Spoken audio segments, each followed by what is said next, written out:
I have a very good friend who emigrated to the UK a few years ago, and he sent me some videos yesterday. He went to the beach. Looks like you have great weather at the moment. The weather has been very, very pleasant, yes. There are lots of people who have suddenly decided that anything approaching 30 degrees Celsius means death.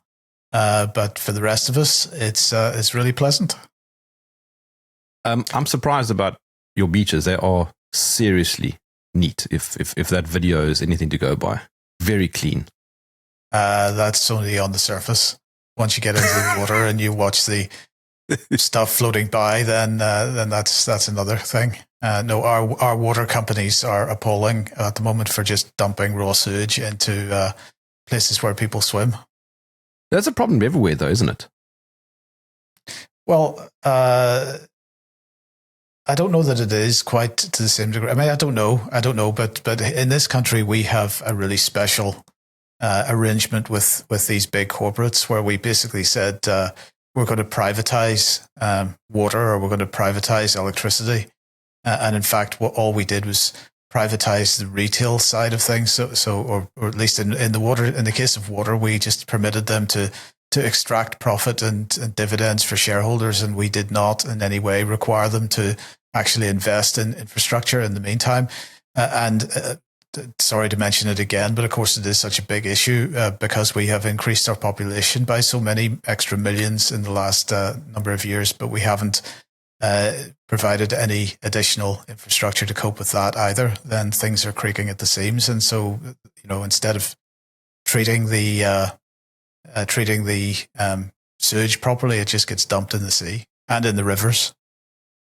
You mentioned privatization. That's an interesting segue, because I've been chatting about that with some people the last few days, and they argue that sometimes state ownership of various services is superior. It depends, and I think the idea that privatization is what you imagine it might be is completely wrong. So, for example, with water, it doesn't create an open marketplace. So if you live in the southwest of England, you have to use Southwest Water. I mean, it stands to reason, but I think a lot of people don't necessarily consider it in those terms. So with water, which is what we are talking about, the privatizing doesn't actually change anything for the consumer in terms of what they get. Except the price. Well, exactly, except the price. So in every regard, or at least the two important ones, which is first of all, what are you getting? And secondly, what are you paying for it? The state still, it's not exactly controls, but certainly on price, they have the ability to introduce caps or taxes or tariffs. So therefore, what you're paying for can, in large part, still be dictated by the state. And you don't have any choice in terms of product. So one big topic at the moment in the UK, and what should be a big topic anywhere else in the world, is the introduction of fluoride into the water, which has been covered on a number of interviews by UK Column. And even if you think there's benefit to consuming fluoride, which even if you know it's a byproduct of an aluminium smelting process, nonetheless, if you think it's a good idea, you do still have to acknowledge that it is a medicine, and therefore that turns water into a medicated product. And of course, as with anything medicinal rather, it has to be done on a dosed basis, which isn't or can't be done. If I drink more water than Mike, I will end up having more fluoride, and that may or may not be appropriate. Isn't really, is what I should say. So there are lots of issues with it, in that actually handing over what they're describing as privatization is a complete misnomer. And so nobody wins except for the people that run the companies and receive dividends from them. I think it's been a disaster, which was fairly obviously going to happen anyway. And I'm struggling to think of an example where that in some way isn't actually the case. It's the same with the railways to a certain extent, in that you don't really have a choice, I don't think, between different companies to pursue the same route. It's the same as if you live in a particular place, you have to get the water off those people. So yeah, bit of a joke, but I'm glad you raised beaches. So just to jump back for a little bit, the beaches. I'm biased because I know how much you like to wax lyrical about South African beaches, with which I totally agree. But there are lots of very, very beautiful beaches in particularly the wilder parts of the United Kingdom, and luckily many of them are still very under-visited. But what I would say about those beaches that are visited is that they tell quite a tale about the way in which people behave. And it's not uncommon to go to a large beach and find that 95% or more of the people there are all crammed into one tiny bit of it. And that's, I would say, indicative of the way in which people do stuff. And I can think of a particular beach in South Wales that I go to on occasion. And it's totally fascinating. The beach itself is, I think, over a mile long. And the eastern end of it is always jam-packed with people, if there are people there, if the conditions are nice enough. And then there's a massive expanse of sand, and there's never anyone there. And part of the reason for that is that the jam-packed bit is close to the car park, but also there's a sort of shallow river to cross, and people don't want to do it. But hold on, they're about to go in the sea. Exactly. Yeah, or not, or just be on the beach, but not go in the sea, just get the sunburn. I think we're bad at recognizing what's around us. And often, this has come up before, often it does take going away to a different place that does have a different culture, landscape, and all the rest of it to appreciate what you have at home. And I think one of the things about the UK, you just before we started this call, you were talking about going hunting.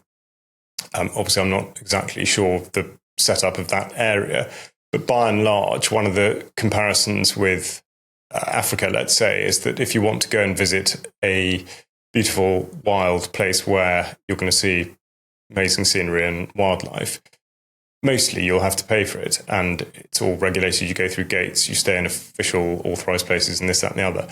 Okay, the UK doesn't have the wildlife element in the same way. Nothing's going to jump out of the bush and kill you, probably. But you can go where you want. You don't have to tell anyone, and it's all free. And I think a lot of people don't appreciate that. And okay, the spaces aren't as big, but there are large parts of Wales, the north of England, southwest, even where we are, Dartmoor, Exmoor, and the Highlands. There are huge tracts of land which we have at the moment pretty much unfettered access to. And I think people don't really appreciate that. So sorry that I've drifted a little bit from privatisation. Well, look, let me just say something here, because part of the reason that people don't appreciate it is because it's so difficult to get out of cities, and this comes back to infrastructure again. The roads are usually jam packed, so unless you're leaving at 3:00 in the morning, it can be tricky to get out. So it does take a bit of effort to go to these places. I think it's worth the effort, but that's probably one of the things that puts people the same way that they don't move more than 100 yards from the car park when they get to the beach. But getting back onto the infrastructure thing again, and the question of privatization or nationalization, the main issue with basic economic infrastructure, things like railways, roads, water, power, these kinds of things, is you can't have competition. You can't have a private sector in these areas because you can't have pipes belonging to every possible player in the retail market running under the street to provide you with your gas or your water supply. So you've got a basic infrastructure there which can't really be privatized in the genuine sense. It can be handed over to a private company for them to operate it in the same way that a state-owned business would operate it, and it's just as inefficient, but it's even more expensive because they're trying to profiteer from it. But the point here is nobody is then left with the infrastructure, with the responsibility for maintaining the underlying infrastructure. And so what's happened with every major system of infrastructure that the UK has privatized is that they have allowed the infrastructure to degrade, not being properly maintained, or at least doing the absolute minimum to maintain it. They might fix the odd leak, but if we look at the water companies, for example, the amount of water that's lost every year to leaks that they just don't know where they are because they don't know where the pipes go is just unbelievable. So this is the problem that we're left with. We've had the profiteering from the private companies. No one has maintained the infrastructure, and at some point, a decision's going to have to be made about who's going to take responsibility for repairing or renewing or whatever the current infrastructure, and that's going to fall on the taxpayer. And that's when people are really going to appreciate that that was a pretty bad deal. So, I'm not a fan of nationalized industry as a rule, but I believe that basic economic infrastructure like that should be a function of the state, and the state should be held to account for its the fact that whether it operates or not. So anyway, that's just a thought. But to add to what you're saying, Mike, is the typically capitalist or free market argument that, well, the state simply doesn't do it as well. Yeah, I mean the fact that Britain's infrastructure is in such a state of collapse is a perfect demonstration of how privatization doesn't work in that context. And that doesn't mean that by default nationalization works either. There's got to be some kind of understanding about how it's going to work, where the responsibility lies, and the people that are running any business, whether it's private or national, have a responsibility to somebody. In the case of a private company, it's to the shareholders normally, and of course that means they're maximizing profit. And the only interest that the shareholders have is in maximization of profit. There should be an accountability for a nationalized business as well. And certainly there should be a requirement that if a manager or whatever, a CEO or whatever fails to fulfill their obligations, that they are fired effectively, or there's some kind of economic sanction. And of course, one of the problems of nationalized industries in the past has been that because it's effectively seen as some kind of civil service role, and nobody ever gets fired from the civil service, they just get promoted out of the job. Then of course that doesn't work either. So there's got to be, in principle, I think the state needs to be in control of this type of infrastructure, but there's got to be a proper framework for that, so there's proper accountability, and that's something that's never happened in this country, at least. Technically, though, the state doesn't actually produce anything; it outsources. Yeah. Well, now it does, but in the past, it has. I mean, okay, businesses have been state owned, so effectively the state is the shareholder. You could look at it from that point of view, and perhaps if there was shareholder value for the taxpayer, then maybe that might be a good model. That it's run like a private company, but any profit goes to the taxpayer. I don't know. I don't have an answer that's guaranteed to work here. But what's absolutely clear is that the current model is insane, because we are going to be left with a bill for replacement of infrastructure that we simply can't ever pay. I think you're talking about the point that Jason Christoff was making earlier in the week about a friend of his who built roads in Canada. And I totally agree. And I think if one winds the clock back, then you look at a situation in which roads or railways were built by people who had to maintain them because that was their business. And unfortunately, we've moved into a situation where either the infrastructure has been built by an organisation or an entity that doesn't have control of it anymore because the state has taken it over, and that's created either an uneasy relationship with whoever provides the service on it, which is exactly what Mike's describing, or, and this was Jason's point, the state is paying somebody else to do that, and therein lies, well, I mean, a number of problems, but I think the most obvious one being that organisation, having been contracted to do it, doesn't actually have any interest in what happens next. So, and as an example of that, it's a small scale example, but I live in a rural environment, and the government's been banging on about rural broadband for ages. Then something was done, and where we are, a fibre network, whatever you call it, was dug into the ground. In some places it was done relatively well, in others it was chaotic. Anyway, the point is that was said to be a project that was owned by the county council, and therefore, if we use that as sort of microcosm of the state, then we think, okay, yeah, it's a state project. But of course, it wasn't. It was done by a third-party commercial enterprise, and then they folded, and no records of what they did, what they put where, the infrastructure survive. Absolutely outstanding, and that happened immediately. The project reached its I think in fact may not have quite concluded. So everything that's been done so far, i.e. something I did eventually reluctantly sign up to, if there's any drama with it, no one knows. No one has any idea what was done, how it was done. So yeah, it's a farce. Another great example of this, you mentioned France. France is another great example of this, actually, because French motorways are generally toll roads, mostly toll roads. And so the French government commissioned private companies to build these roads. They're absolutely brilliant roads. They're relatively traffic-free compared to the UK motorways, for example. So it's quite easy to move over long distances in France. But the original deal was you build the road and you can put your toll booths on it for 20 years. Well, the 20-year period came up about 3, 4, 5 years ago. Can't remember exactly when. And the government then just entered into a new 20-year deal with the companies, and they just shafted the taxpayer. The agreement was 20 years with tolls, and then it was owned by the state. Now, you could argue that that's fair enough because those roads are well maintained and so on. But nonetheless, at the same time, there's still you enter into an agreement with somebody and it's supposed to be for a fixed term and that's it. And then suddenly the rules get changed. So there are things to consider here. And I'm not sure that there was ever any proper consultation. It was just done.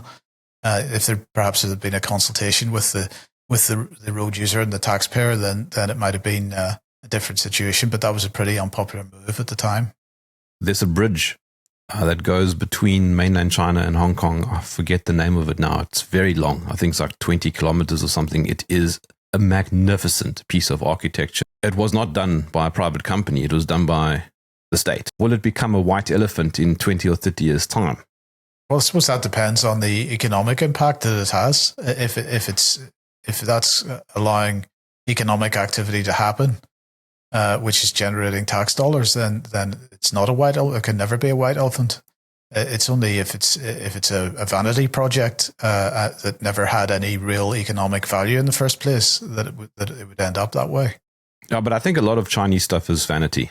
I'm not sure that that's necessarily fair. I think I'm certainly when I look at wind turbines and I think perhaps you could argue that because they are selling those products to other countries. But I mean, you look at some of the really big infrastructure projects like Seven Gorges Dam or whatever, is that what it's called? Three Gorges Dam. Yeah, I mean that has changed people's lives. So it's not just a vanity project. I think they and high speed rail is certainly not a vanity project. For example, even the maglev, well, that certainly was a research project, but it's still working, although they haven't built any more. It's still functioning and it's still operational and so on. So I'm not sure that much of it could be just called a vanity project. Just to be specific, don't you mean the bridge to Singapore? No, Hong Kong. Because Hong Kong is connected to mainland China by land. No, it's not. Do you mean the one that goes under the sea a bit? There's also that one, but there's one that goes over the sea. Right. Okay. No. I was only wondering about the Singapore one. Which, sorry, that's a red herring. Then sidetrack. But there are 2 ferries a day, 2 hydrofoils a day, which make that route very busy, and therefore that bridge has been completely justified. But sorry, I thought you were saying that one because that you could say that there was a bit of vanity in that it does. You may have seen it online, but it goes under the sea for a section in order to allow bigger ships to pass effectively over the top of it, where there wouldn't be room to go underneath. The COVID era should have very, very blatantly shown us that the dichotomy between state ownership and private ownership is a false one. It's a fake binary because technocracy is really not about either one of those. It is this merger, which Ian Davis refers to as stakeholder capitalism. Yeah, I mean, this is the global public-private partnership. We've seen the rollout of PPI and PPP projects over the last 40 years or whatever, but what we're starting to see now is something which is order of magnitude bigger and worse. And it's not just a merger of state and corporate. It's state, corporate, and Tony Blair's third way. All the NGO, think tank, charity sector as well. It is a total merger of everything. And yes, so it is true that in the not too distant future, the whole issue of public versus private is going to be moot because there's not going to be any difference between them. They're going to be the same thing. It is incredible what they're building at the moment and how fast they're doing it. And that's what Catherine Fitz is constantly warning about. If you're arguing about red versus blue in the States, you're being distracted. Well, and increasingly everywhere, because I think everybody's referring to this idea of the uniparty now. A perfect example was because, and I only mentioned it because it's in everybody's immediate memories, but Keir Starmer was elected here 1 year ago, pretty much on the idea of change. It was a change agenda. We've heard politicians talk about change. There's always been somebody in the last 40 years that's been running on a change platform. Well, he ran on a change platform. And quick as a flash, no sooner had he become Prime Minister than absolutely nothing changed. All the same legislation simply got rebranded and pursued. The only change, in fact, was the speed. So they've attempted to run through the same agenda in a much faster pace. And so there's absolutely zero change. And it's a perfect example of how the uniparty works because policy just continues. The question is, where does policy come from? And it's certainly not coming from political parties anymore. They might pay some lip service to being, Labour being a socialist party. There's nothing socialist about it anymore. They got rid of any semblance of socialism in two stages, either partly with Tony Blair, and then when there was an attempt to move back towards being some kind of basically a socialist party with Jeremy Corbyn, they pulled the full strength of the anti-Semitic card to get rid of him and every Corbynite influence in the party, and so the Starmer party is much even further away from being socialist than the Tony Blair version of it. So it's been an incredible operation to change that. So if we're talking about a change agenda, maybe that's where the change was. But nonetheless, the Tories even reform in some respects, but although we haven't really had any indication of exactly what kind of policies reform will pursue, because they haven't really published anything yet, and so they're mainly talking about the issues that are most motivating the general public, like immigration and so on, but they're not actually getting into the nitty-gritty or the weeds of actual policy at this point. But nonetheless, none of the mainstream parties have anything different to say. So it is genuinely a uniparty. And anybody that's watching the news yesterday, the UK column news yesterday, will have seen us talking about the fact that they've redefined what it is to be an MP in the UK, and they've removed from the definition or from the page that describes this any reference to elections and any reference to representation of an electorate. And so we're clearly seeing that in the documentation that they are publishing, the role of MPs changing and therefore democracy changing. And we have been arguing for a long time that democracy no longer exists. We only have dictatorship. And I think a dictatorship run by a uniparty is exactly the model we're looking at. So basically an election is just moving the chairs around on the Titanic. That would be a reasonable way to put it. Or do you think that's unfair, Charles? No.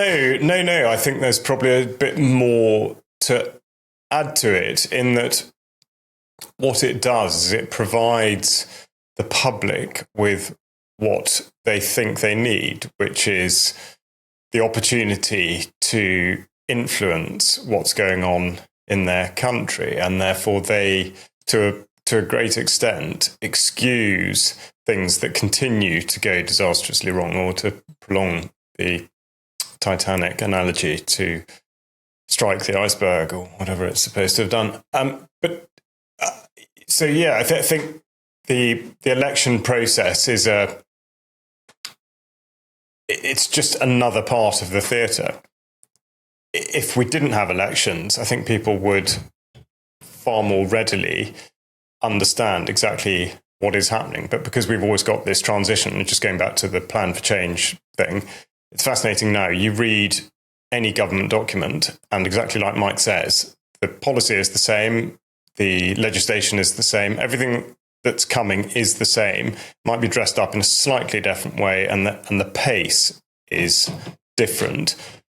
But you see this tagline under Labour's plan for change, which is meant to convince the reader that this is happening and it's completely different from what would have happened if they hadn't been there. And it's the same way in which the changes that were made during the 2020 to ever after, the sort of due to COVID bit, due to the change of this, that, and the other.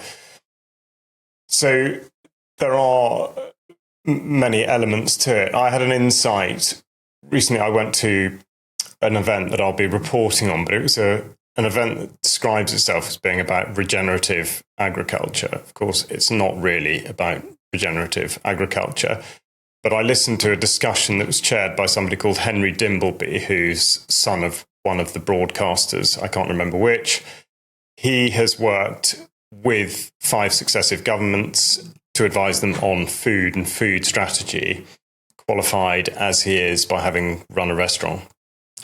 And he was speaking to a former government minister called George Eustace and a former boss of Sainsbury's called Justin King.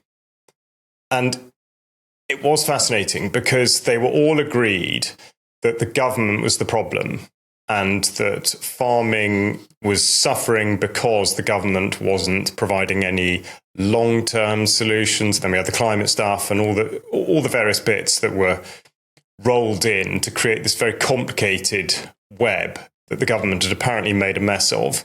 So they seem to be agreed on that. And then as a sequitur, they described the government as being the solution. And everybody in the audience seemed, as far as I could tell, to be thinking, yes, this is right. We have absolutely no evidence that the government can and will create the right conditions because they never have, but we're going to continue to back them to have a go. And this seemed to be the theme throughout a lot of the talks at this event, which I'm not surprised by. I mean, I didn't go there and think, oh, crikey, this isn't what I thought it was going to be. I knew exactly what it was going to be. But it's very interesting to see people sit there and talk about it like that, and particularly to hear Justin King, who's ex-Sainsbury's, talking about the way in which the relationship with government worked and how government really, especially if they've got people like Dimbleby there, who's not an expert in how to produce food. And again, okay, sidetrack, and I mentioned this last year, and it might seem unfair, it might seem petty, it might seem personal, but it is true. They all sit there and talk about health and highly processed food and this, that, and the other, and they're all considerably overweight. And I know it seems like an unkind point to make, but seriously, where does one draw the line? There's only so long you can talk about this sort of thing without actually doing any of it yourself or setting an example. But this seems to speak to the wider problem. So King at Sainsbury's was talking about a supermarket leading the consumer rather than listening to, as though there wasn't a situation in which the consumer might know enough to be able to demand such and such a thing from a food producer. And that in turn is informing government policy. And that's very obvious now because they've set up something called the Food Strategy Advisory Board, which is entirely populated by people with big industry interests. So at no point is this ever designed to benefit the people at the individual level, or actually the people who are supposed to be producing the food. It is a system that perpetuates, and this again is this sort of public-private partnership, and the Uniparty is absolutely a part of it, and the way that the civil service is informed and pushed by a sort of combination of commercial leaders and so-called think tanks means that it's an absolute stitch up. So I go back to the point about the 4-year cycle, 5-year cycle, or less, whatever it is for elections, where people are presented with a totally false choice. I don't mean false choice between voting red or blue. I mean a false choice as in they think they're actually choosing something. And they're not. They get no choice. But that's what Noam Chomsky said. You keep people controlled within a parameter, and then you encourage lively debate within that parameter. Exactly, totally so, yeah. And then this is what's such a joke, to see people going to an event that's supposed to be about regenerative agriculture and letting nature take over. And yet every single stand there is about letting somebody else do the work that nature's supposed to be doing, and to have some sort of input, whether it's through some government scam/scheme or commercial enterprise that come on and sort this out for you. So yeah, it's a massive diversion, red herring. A good friend of mine, Farmer Angus, who I know you know, Charles, is a strong advocate of regenerative agriculture.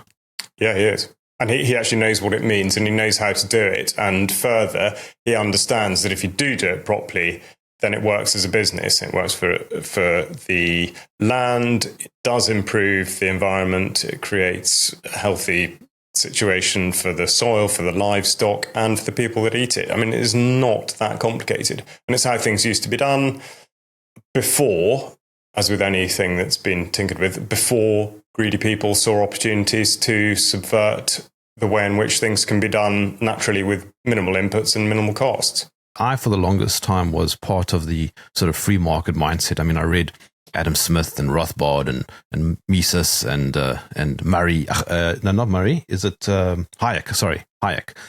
And a little bit of Milton Friedman too. But you come to realize, particularly when you think back to the COVID era, that it's just all kind of academic wankery. It sounds great on paper, but reality is a lot more complex. I think. Well, I don't know that the reality is more complex. I mean, I think the wankery, as you put it, is can be made as complex as you like, and they often do. I think at a very basic level, economy is about providing something that somebody wants, producing something. I think with respect to food production, that the idea of producing something that people can live on has been replaced with just profiteering. And you know what? It's a very interesting conversation, I think, with someone to ask the question: are you producing the food that you're producing in the way that you're producing it, which is effectively devoid of proper nutrients? Because you know that for somebody to get the level of nutrition that they might need, they have to therefore buy more of it, and therefore you can profit more from it. The problem with regenerative farming, as far as this type of mindset would be, is that, of course, if you're producing much less, but it's much more nutrient dense, and therefore people don't need to eat as much of it, they can't sell as much of it. Now, then you get into the question of whether you can charge more for that. Well, at the moment you can, because it's a minority project, it's a niche thing, and people are willing to pay more for it. But if it were ever to become once again a sort of the mainstream, then the question is how you make it pay. And if you're only looking at things from a corporate standpoint, and you're wanting to maximize profit, rather than from an industry which is based on the small family farm, where actually people just need to make a comfortable living, and then it becomes that's where the complexity starts to come. I mean, I would love to see more farmers take the risk, and because I mean I get it. The current farming model it only works if you're massive corporate, And so if you're a small farmer trying to play in that game, in that pool, you're really struggling, and you're therefore absolutely reliant on government subsidy of whatever form it is. And so they are the small farms or the medium-sized farms that we're seeing at the moment are therefore pulling more and more land out of food production in order to get involved in these renaturization schemes, because that's where the government subsidy in the UK is at the moment.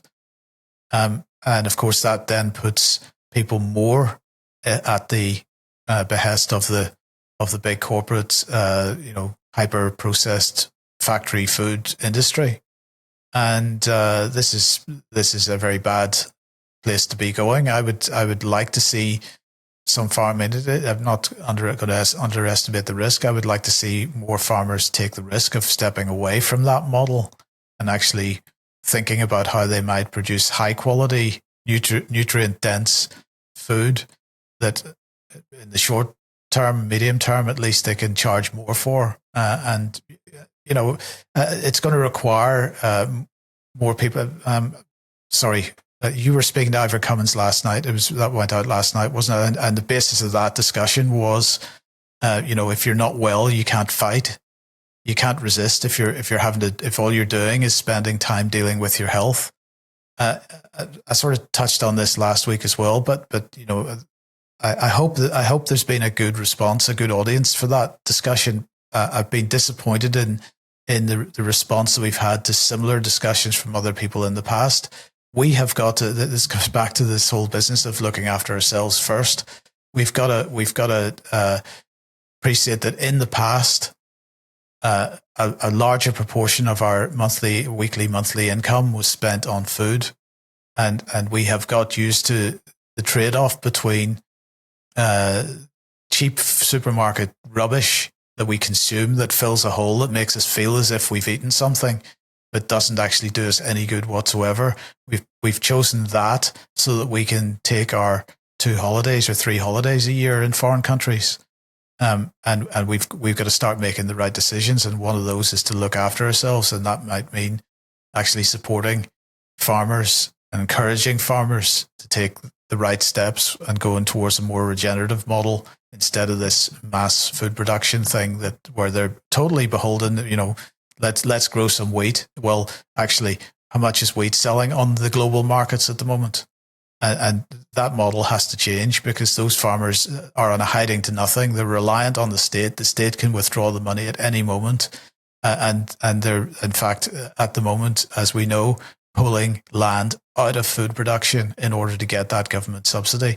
And as soon as you've got a farm which is no longer, its primary purpose is no longer food production, then what's the point of it? So anyway, that's my thoughts on that. I mean, I agree with you. My complexity comment was more around the idea that public bad, private good. That dichotomy that we've seen over the years is just simply not realistic. And we can certainly see that now with the sort of the stakeholder capitalism, the public-private partnership concept taking hold in a very strong way now.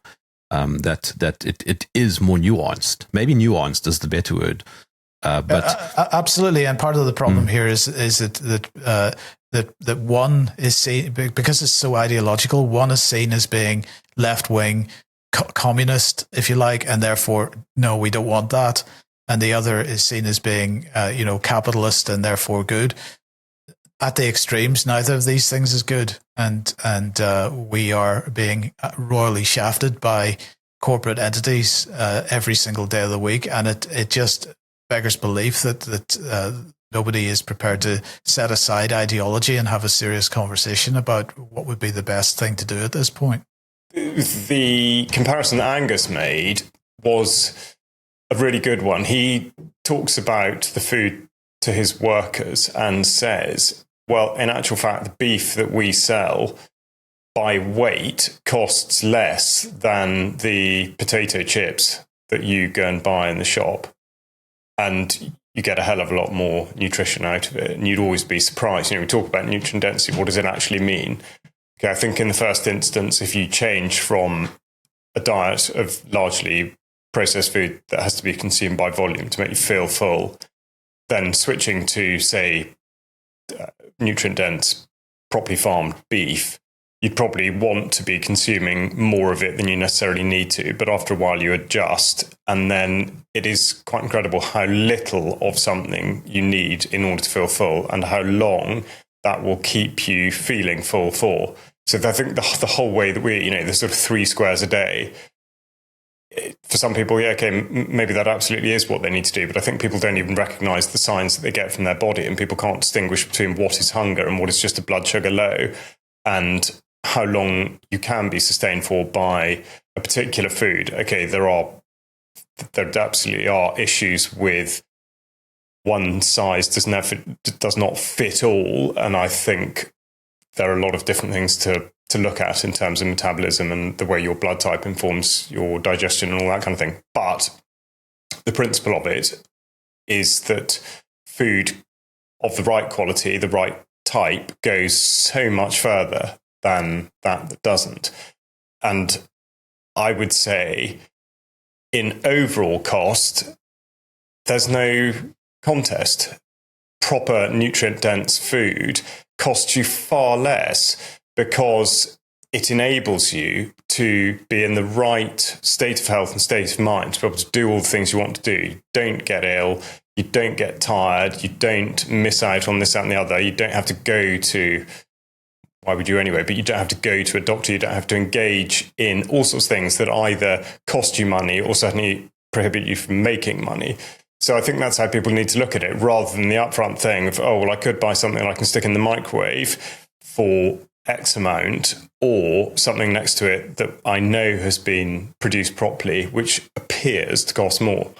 So, but it is a transition. I think it takes a while to work that out and to understand your body's response to any of these things, and conditioning your way into a behaving thing, which reminds me slightly of what James Walton was talking about with his prepping discussion. And because I think he'd been going through something that I can't believe that all his family necessarily signed up for voluntarily, but he was talking about going through a period of time where they would eat for X number of days of the week and then not eat for some of them, which people would otherwise describe, if you take the prepping side of it out, it's just intermittent fasting. So, but nonetheless, it's very interesting. And I think a lot of people listening will think, there's no way I wouldn't be able to do that. I would not be able to go for a day or 2 days without food. Well, okay, this is not advice. But if you are interested, then look into it. I mean, personally speaking, it's something that I probably didn't think I'd really wanted to do, but it's very achievable. And it is really interesting. And I think it does have a beneficial effect on the body. But again, that is not medical advice.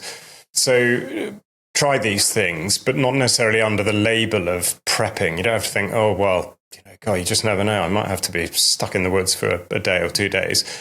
Rather more, just think, why don't you just embrace that as a system of life? And then if you do get stuck in the wood for a couple of days, you're already adjusted to it, and it's fine. Yeah, but that's what he says. He says prepping is just a term that was coined years ago, but effectively it's just a lifestyle. It's about thinking about how to approach certain events, which is something that we all talk about anyway. It's solutions-orientated thinking. Yeah, totally. I mean, this is it. But I still, he markets himself or his product, his website and all the content as prepping, or that they are preppers. And yes, of course, he's quite right to go into the whole language element of it, because I don't think it does describe at all what it is that you're doing. To me, it's simply a process of living how you should. And if one of the consequences of that is that if there is a shock to such and such a system, you might not even know about it. Doesn't make any difference to you, rather than thinking, okay, well, I've got a bag pack for that, and I've got a freezer for that, and everything's a sort of what if. I don't think any of it should be a what if. It should be, this is how I live my life. Well, I mean, a personal anecdote is my wife and I were at a music festival, I don't know, a year and a half ago, whatever, and we camped. And while setting up the tent, I accidentally slipped and I stuck my knife into my hand. So I've got a scar here now from it.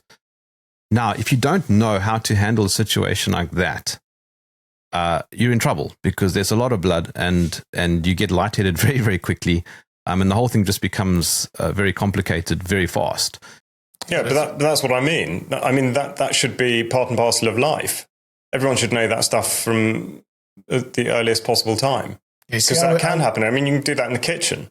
I wouldn't put a label of prepping on that. That's Charles says, that's just life.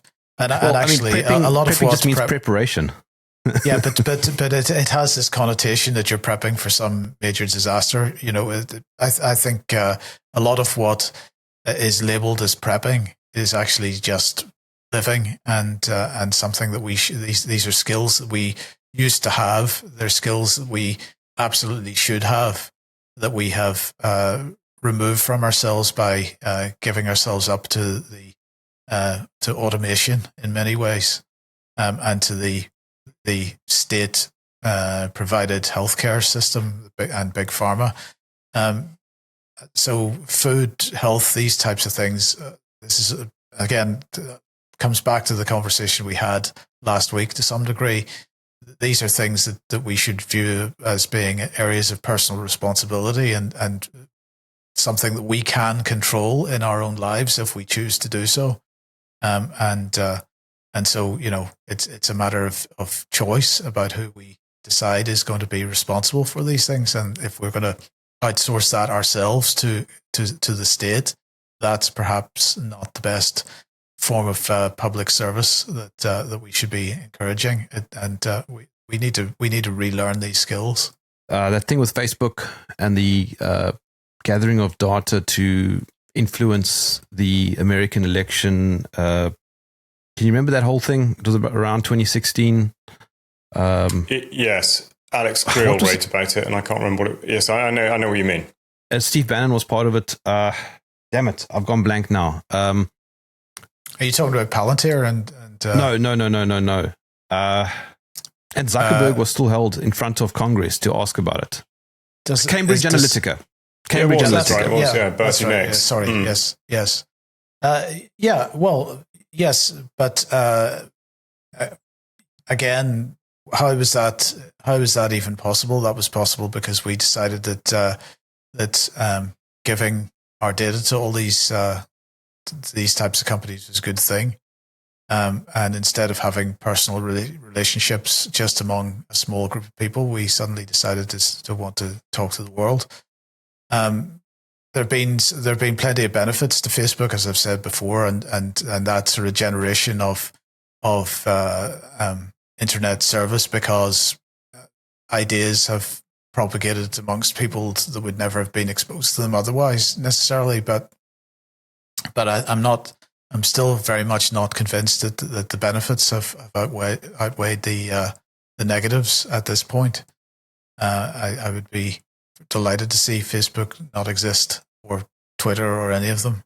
What we're seeing there is the influence of these guys, and you know, I'm very, very cynical about any of these big tech leaders, the Zuckerbergs and Peter Thiels of the world.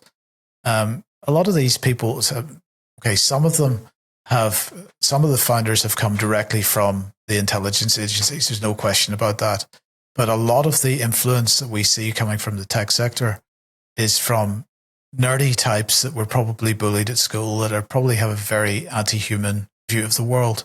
And if we want to see where the whole transhumanist agenda is coming from, it's coming from them. And when we start seeing them ending up at a level where they are actually influencing presidents and prime ministers, that is something I don't think anybody, very few people in the world are even conscious of, and they need to be conscious of it, because if you want to merge with the machine, that's up to you, but the destination ain't going to be nice.